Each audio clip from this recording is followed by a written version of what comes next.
Hello বন্ধুরা, তো আজকে হচ্ছে ধানতেরাসে কিছু না কিছু একটা কিনতে হয়। তো আমার শাশুড়ি ঝাঁটা ঝাড়ু কেনে, ঠিক আছে।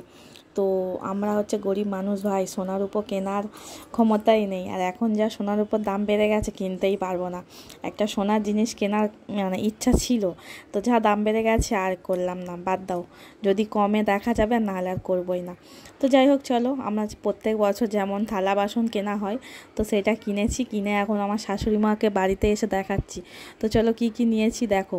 দুটো থালা নিয়েছি, একটা আমার যা নিয়েছে, একটা আমি। 100 টাকা করে থালাগুলো, বেশ ভারী আছে। আর বাটি নিয়েছি, বাটিগুলো 30 টাকা করে। আমি 4টে নিয়েছি, আমার যা দুটো নিয়েছে। আর আমি একটাই র্যাক নিয়েছি। এই র্যাকটা নিয়েছি একটা কাজের জন্য। র্যাকটা যখন গুছিয়ে রাখবো তোমাদেরকে তখন দেখাবো কী কারণে নিয়েছি এটা, ঠিক আছে। কিন্তু এখন এই র্যাকগুলো কত সুন্দর ডিজাইন দেখো। এখানে সেই পাইপ সিস্টেম নেই, জাস্ট ওখানে অ্যাটাচ করা যাবে দেখো। আর সামনেও ডিজাইনটা খুব সুন্দর দেখো, ছোট থেকে বড়, বেশ খুব সুন্দর। কেমন লাগলো অবশ্যই কমেন্ট করে জানাবে। তো চলো বন্ধুরা, টাটা, গুড নাইট।